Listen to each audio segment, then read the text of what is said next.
प्रिय श्रोता बंधुओं नमस्कार। सबसे पहले आप हमारा नमस्कार स्वीकार कीजिए। मैं आपको बताया था शिव जी का सुचिस्मति के गर्भ से प्रकट ब्रह्मा द्वारा बालक का संस्कार करके गृहपति नाम रखा जाना, नारद जी द्वारा उसका भविष्य कथन, पिताजी की आज्ञा से गृहपति काशी में जाकर तप करना, इंद्र का वर देने के लिए प्रकट होना, गृहपति का उन्हें ठुकराना, शिव जी के प्रकट होने पर उन्हें वरदान दे करके दिक्पाल पर प्रदान करना तथा अग्निश्वर लिंग की स्थापना करना और उसके महात्म्य के बारे में बताना। यही मैं आपको पिछले भाग में बताया था। प्रिय श्रोता बंधु, ब्राह्मण ने आकर के अपनी पत्नी से जब सारी बात काशी वाली बताई, उस बालक वाली बात बताई, भोलेनाथ की बात बताई, तो वो बहुत प्रसन्न हुई। सारे कार्यक्रम समय समय पर गर्भाधान के समय, पैदा होते समय सारा कार्यभार जो है अग्निश्वर महाराज की। प्रिय श्रोता बंधुओं, तदुपरांत ताराओं के अनुकूल होने पर जब बृहस्पति केंद्रीय हुए और शुभ ग्रहों को योग आया, तब शुभ लग्न में भगवान शंकर, जिसके मुख की क्रांति पूर्णिमा के चंद्रमा के समान है तथा जो अरिष्ट रूपी दीपक को बुझाने वाले, समस्त अरिष्टों के विनाशक और भू भू स्व यानी तीनों लोकों को निवासियों को सब तरह के सुख देने वाले हैं, उस सुचिस्मति के गर्भ से पुत्र रूप में प्रकट हुए।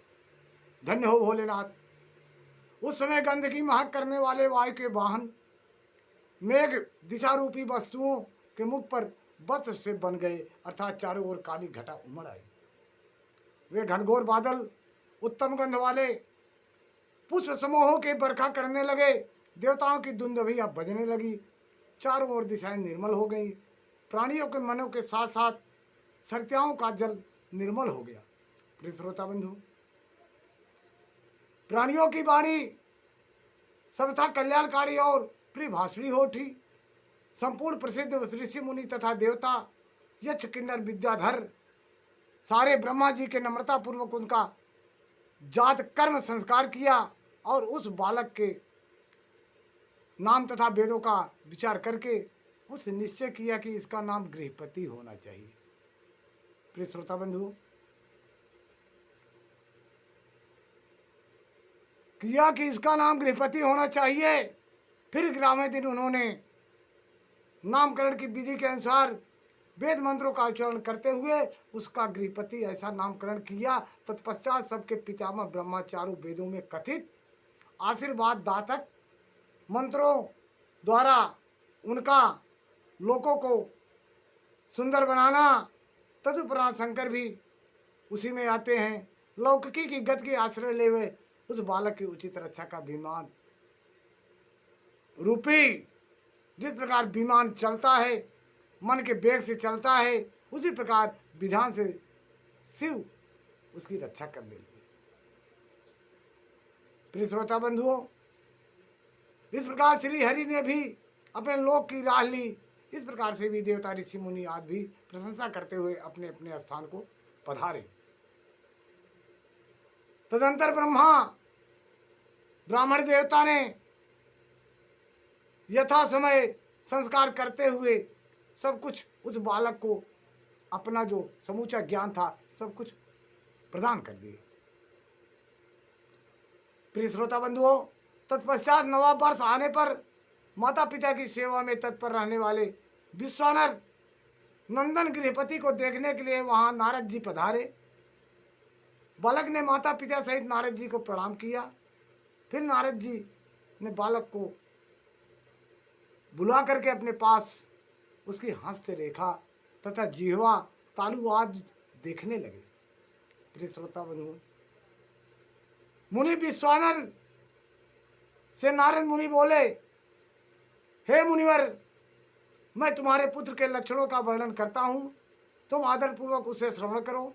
तुम्हारा यह पुत्र प्रारंभ भाग्यवान है, इसके संपूर्ण अंगों के लक्षण शुभ हैं, किंतु इसके सर्वगुण संपन्न संपूर्ण शुभ लक्षणों से समंत्रित और चंद्रमा के समान संपूर्ण निर्मल कलाओं से सुशोभित होने पर भी विधाता की इसकी रक्षा करे, इसलिए सब तरह के उपयोगों द्वारा यह शिशु की रक्षा करनी चाहिए। नारद मुनि इतनी बात कहे, विश्वानर सुचिस्मति के हृदय में ग्लानि पैदा हो गई, मन में विकार आया, क्या होने वाला है, मुनिवर ने क्या कह दिया। वो हाथ जोड़ करके नारद मुनि से बोले, हे मुनिवर, इसके गुण दोष को बताइए। लेकिन तब नारद मुनि बोले कि इसमें कुछ गुण ऐसे हैं कि जो विधाता ही बचा सकते हैं, क्योंकि विधाता के विपरीत होने पर गुण भी दोष हो जाते हैं।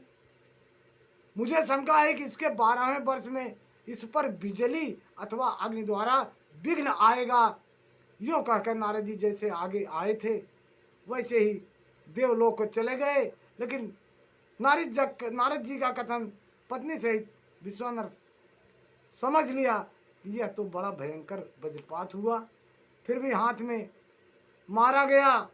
यूँ कहकर छाती पीटने लगे और पुत्र शोक में व्याकुल होकर के वहीं बिहबल होकर गिर गए। वो तो बिहबल होकर गिर गए, लेकिन सुचमती आंसू बहा करके अपना सर पटक पटक कर रोने लगी।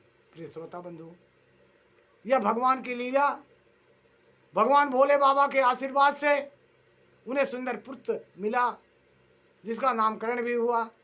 सारी क्रियाकलापें हुई, सभी देवता आशीर्वाद दिए, मुनि श्रेष्ठ भी आए, सब कुछ हुआ। लेकिन नारद के कहने पर इतना शोक हुआ कि यह पुत्र 13 वर्ष में मर जाएगा। यानी इतना इशारा करके नारद मुनि चले गए। आगे क्या होता है प्रिय श्रोता बंधुओं, अगले भाग में आप सुनेंगे। तब तक के लिए हमें आज्ञा दीजिए। नमस्कार, नमः शिवाय, जय शिव गुरु।